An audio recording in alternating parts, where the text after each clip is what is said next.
அனைவருக்கும் வணக்கம். நமக்கு டெட் பேப்பர் 2 எக்ஸாம் நடந்திருக்கு. அதோட இங்கிலீஷ் ஆன்சர்ஸ் வந்து பார்த்துரும். First question, the only way to attract butterflies is to என்ன அப்படின்னு சொல்லி கேட்டிருக்காங்க. ஸோ நமக்கு வந்து our trees still grow in there அப்படிங்கிற லெசன்ஸில் கூட வரும் இந்த கண்டென்ட். ஓகேங்களா? ஸோ ஃப்ளவர்ஸை வளர்த்தா தான் அங்கே வந்து பட்டர்ஃப்ளைஸ் வரும் அப்படிங்கிறது தான் அந்த கிராண்ட் ஃபாதர் வந்து சொல்லியிருப்பார். ஓகேவா? அடுத்தது, choose the option opposite of the underlined word அப்படின்னு சொல்லி கேட்டிருக்காங்க. she gave a startled cry and took her hand away அப்படின்னு சொல்லி கொடுத்துருக்காங்க. startled அப்படின்னா ஒரு ஷாக்கடா இருக்கக்கூடிய ஒரு மீனிங். அப்ப unconcerned அப்படிங்கிறது வரணும். சரியா? அடுத்தது, my reminiscences அப்படின்னா ரவீந்திரநாத் தாகூர் எழுதினது. அது ஒரு 8th புக்ல இருக்கக்கூடிய ஒரு லெசன். அடுத்தது, இதுல எது பெர்சானிஃபிகேஷன் இல்ல அப்படின்னு சொல்லி கேட்டிருக்காங்க. ஸோ பெர்சானிஃபிகேஷன் இல்ல அப்படின்னு சொல்லி பாக்குறப்ப இங்க லைக் அப்படிங்கிறது இருக்கு. லைக்னு வந்தா நமக்கு சிமிலி அப்படிங்கிறது வந்துடணும். அப்ப இது பெர்சானிஃபிகேஷன் கிடையாது. சரியா? So D option. அடுத்தது 65ல என்ன கொடுத்திருக்காங்கன்னா ரெண்டு ஸ்டேட்மெண்ட்ஸ் கொடுத்திருக்காங்க. Isaac had constructed model of the windmill அப்படின்னு சொல்லி கொடுத்திருக்காங்க. அந்த லெசன்ல ஒரு விண்மில் வந்து பண்ணிருப்பாரு இல்லையா? He possessed a wonderful faculty of acquiring knowledge by the simplest means அப்படின்னு சொல்லி கொடுத்திருக்காங்க. ஸோ ஒரு விஷயத்தை பார்த்தாலே அதை அப்படியே ரெப்ளிகேட் பண்ணக்கூடிய ஒரு மைண்ட் அவருக்கு இருக்கும். அதை தான் இங்க சொல்ல வராங்க ரீசனா. So both are correct and R explains A அப்படிங்கிறது தான் கரெக்ட் ஆன்சர். அடுத்தது, the first 8 lines and the last 6 lines of a sonnet அப்படின்னு சொல்லி கேட்டிருக்காங்க. ஃபர்ஸ்ட் 8 லைன் நம்ம ஆக்டேவ்னு சொல்லுவோம். அடுத்த 6 லைன் செஸ்டெட் அப்படின்னு சொல்லி சொல்லுவோம். சரியா? அடுத்தது, போயட் லாரட் ஆஃப் மிச்சிகன் அப்படின்னா எட்கர் ஆல்பர்ட் கெஸ்ட் வந்து சொல்லுவோம். டைரக்டா கொடுத்தாங்க. போயட் லாரட் ஆஃப் மிச்சிகன்னா எட்கர் ஆல்பர்ட் கெஸ்ட். ஓகேவா? பீப்புள்ஸ் போயட் எல்லாமே சொல்லுவாங்க.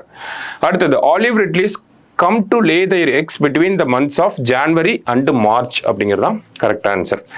அடுத்தது, what is the name of the ship in man overboard? அந்த மேன் ஓவர்போர்டுங்கிற லெசன்ல ஷிப்போட நேம் என்ன அப்படின்னு கேட்டிருக்காங்க. SS ரஜூலா அப்படிங்கிறது அதோட நேம். சரியா? அடுத்தது, since a passenger on board had taken ill suddenly, the airplane was flown to the nearest airport by the pilot. So was flown அப்படிங்கிறது தான் இந்த இடத்துல கரெக்ட் யூசேஜ். சரிங்களா? பாஸ்ட் டென்ஸ்ல நம்ம எழுதணும். அடுத்தது 71ல என்ன கேட்டிருக்காங்க? ப்ராடிகி அப்படின்னு சொல்லி கேட்டிருக்காங்க. அதாவது சின்ன வயசுலேயே ஒரு பெரிய டேலண்ட் இருந்துச்சு அப்படின்னா அவங்கள ப்ராடிஜி அப்படின்னு சொல்லி சொல்லுவோம். A child who shows great ability at a young age. Isaac நியூட்டனை தான் ப்ராடிஜி அப்படின்னு சொல்லி சொல்லியிருப்பாங்க. அடுத்தது, மாலா லிவ்ஸ் அப்ஸ்டேர்ஸ் அப்படின்னு சொல்லி கொடுத்துருக்காங்க. இந்த இடத்துல அப்ஸ்டேர்ஸ் அப்படிங்கிறது என்ன டைப் ஆஃப் அட்வர்ப் அப்படின்னு சொல்லி கேட்டிருக்காங்க. அப்ஸ்டேர்ஸ், டவுன் ஸ்டேர்ஸ் இது எல்லாமே அட்வர்ப் ஆஃப் பிளேஸ் அப்படின்னு சொல்லி சொல்லுவோம். அடுத்தது, the word indeed is used to அப்படின்னு சொல்லி கேட்டிருக்காங்க. இண்டீட் அப்படின்னா நம்ம ஒரு விஷயத்தை எம்பசைஸ் பண்றப்ப இண்டீட் அப்படின்னு சொல்லி சொல்லுவோம். அப்ப எம்பசைசிங் அப்படிங்கிறது தான் கரெக்ட் ஆன்சர். சரியா? அடுத்தது, after his fathers death his brothers demanded to split the wealth. இந்த இடத்துல டிமாண்டட் அப்படிங்கிறதுக்கு என்ன மீனிங் வரும் அப்படின்னு சொல்லி கேட்டிருக்காங்க. டிமாண்டட் அப்படிங்கிறதுக்கு இந்த இடத்துல கரெக்டான மீனிங் ரெக்வஸ்டட் வராது, அட்வைஸ்ட் வராது, குவாரல்டும் வராது. ஆஸ்க் அத்தாரிட்டேட்டிவ்லி அப்படிங்கிறது தான் கரெக்ட் ஆன்சர். சரியா? நெக்ஸ்ட் ஒன், ஆன்லைன் பிரெடேட்டர் மே த்ரெட்டன் யங் சில்ட்ரன். ஆன்லைன்ல அந்த ஆன்லைன் அபியூஸ் அதை பத்தி தான் ஒரு லெசன் இருக்கும். அதுல இருந்து எடுத்திருக்காங்க. Online predators do threaten young children. கரெக்டா? அடுத்தது, strangers may use your phone and misuse your information with your knowledge அப்படின்னு சொல்லி கொடுத்திருக்காங்க. ஸோ இந்த பிரெடேட்டர்ஸ் பண்ணக்கூடிய வேலையை இந்த இடத்துல சொல்லியிருக்காங்க. So both statements are correct அப்படிங்கிறதா correct answer. Option A. Next, Lewis Carroll என்ன நேஷனாலிட்டி அப்படின்னா இவர் வந்து இங்கிலீஷ் போயட். சரியா? ஸோ மை அப்படிங்கிறது பொசசிவ் அட்ஜெக்டிவ்ல வந்து வந்துடும். சரிங்களா? அடுத்தது 78ல வந்து பார்க்குறப்ப இந்த இடத்துல என்ன கொடுத்துருக்காங்கன்னா, dash is a figure of speech in which words are used in such a way that their intended meaning is different from actual meaning. So intended meaning ஒன்று, actual meaning ஒன்றா இருக்கும். அதை வந்து நம்ம ஐரணி அப்படின்னு சொல்லி சொல்லுவோம். சரிங்களா? அடுத்தது, இந்த இடத்துல கிரப் அப்படிங்கிறது ஒரு நவுன். ஸோ செகண்ட் ஒன் எங்கே வருதுன்னா ஆப்ஷன் சியில் தான் வருது. ஸோ ஃப்ளட்டர் அப்படிங்கிறது வேர்ப். ஃப்ளட்டர்னா அந்த பறவைகள் வந்து பறக்கிறப்ப பண்ணுறது. சரிங்களா? க்ரூவல் அப்படிங்கிறது நமக்கு அட்ஜெக்டிவ். கிரேவ்லி அப்படிங்கிறது அட்வர்ப். சரியா? So option C option. அடுத்தது, in the poem the computer swallowed grandma, the poet wants us to copy, scan and paste dash in an email back to her அப்படின்னு சொல்லி கேட்டிருக்காங்க.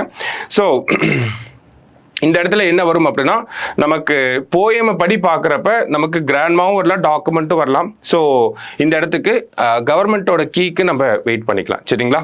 அடுத்தது identify the word that does not belong in the list of words given below அப்படின்னு சொல்லி கேட்டிருக்காங்க. So passionate, அர்டன்ட், emotional இது எல்லாமே ஸ்ட்ராங்கான ஒரு ஃபீலிங்கை வந்து நமக்கு ரெப்ரசென்ட் பண்ணுறது. கோல்டு அப்படின்னா ஒரு பர்சன் கோல்டாக இருக்காங்க, கோல்டு வில்லன் அப்படின்னா சொல்லுவாங்க. அப்படின்னா எந்த ஒரு ஃபீலிங்குமே எமோஷனே இல்லாத ஒருத்தவங்கள கோல்டு அப்படின்னு சொல்லி சொல்லுவோம். So option A. அடுத்தது who was born in Woolsthorpe in England in 1642 on Christmas Day அப்படின்னு கேட்டிருக்காங்க. ஐசக் நியூட்டன் லெசனோட ஃபர்ஸ்ட் லைனே இதுதான். அடுத்தது which of the following is the antonym of the word unique? யூனிக்னா ரேரான ஒரு விஷயம். அப்போ அதுக்கு ஆன்டனிம்ஸ்னா காமனாக இருக்கிறது அப்படின்னு சொல்லி சொல்லுவோம். அடுத்தது ஐசக்ஸ் பிளேமேட்ஸ் வேர் என்சாண்டட் அப்படின்னு சொல்லி கொடுத்துருக்காங்க. இந்த இடத்துல என்சாண்டட் அப்படிங்கிற மீனிங்கோட ரிலேட் ஆகாதது எது அப்படின்னு சொல்லி கேட்டிருக்காங்க. ஸோ என்சாண்டட்னா டிலைட்டடாக இருக்காங்கன்னு அர்த்தம். அப்படின்னா மோட்டிவேட்டட் அப்படிங்கிறதா ரிலேட் ஆகாத வேர்டு இந்த இடத்துல. Next one, I will tie but not run away அப்படின்ற இந்த வேர்ட்ஸை யார் சொல்லியிருப்பாங்கன்னா நீர்ஜா அப்படிங்கிறவங்க அந்த லெசன்ல சொல்லியிருப்பாங்க. நெக்ஸ்ட், இது கரேஜ் போயம்ல இருந்து எடுத்திருக்காங்க. According to Edgar Albert Guest, courage is part of his hours, days and years அப்படின்னு சொல்லி வரும். ஸோ அந்த போயம்ல இருந்து வர்றது. சரியா? அடுத்தது 87ல என்ன கொடுத்துருக்காங்க அப்படின்னா இடியம்ஸ் பாயிண்ட் பிளாங்க் அப்படின்னா பிளண்ட் அப்படின்னு வரும். ஓகேவா? பாயிண்ட் பிளாங்க்னு சொல்லலாம், பிளண்ட்லி அப்படின்னு சொல்லலாம். ஓகேவா? கன்னை தான் பாயிண்ட் பிளாங்க்ல வந்து சுட்டுட்டாங்க அப்படின்னா மூஞ்சிக்கு நேராக வச்சு சுட்டுட்டாங்க அப்படிங்கிற மீனிங். சரியா? Next one, when the speaker says, yes grandpa, we should wait until the road is clear of traffic, we should first look right, left and then again right before we cross the road he is being அப்படின்னு சொல்லி கேட்டிருக்காங்க. So ஒரு grand children வந்து இந்த மாதிரி சொல்றாங்க grandpa கிட்ட. அப்போ அந்த கிராண்ட் சில்ட்ரன் எப்படி இருக்காருன்னா ஒபீடியண்டா இருக்காரு. ஓகேங்களா? மரியாதை செலுத்தக்கூடிய வகையில் கரெக்டாக அவர் சொல்றதெல்லாம் கேட்குற மாதிரி இருக்காங்க. சரியா? Next one, days is an award winning wildlife and conservation filmmaker அப்படின்னா சேகர் தத்தாரி. ஓகேவா? லாஸ்டா சிகன் ஸ்ரீவஸ்தவ் அப்படிங்கிறவர் is an Indian author of German origin. சரியா? ஸோ நம்ம 30 questions இங்கிலீஷ்ல பார்த்துருக்கோம். இந்த கிராண்ட்மா கொஸ்டினுக்கு மட்டும் டெட்டோட ஆன்சர் கீக்கு வெயிட் பண்ணி பார்ப்போம். தேங்க்யூ.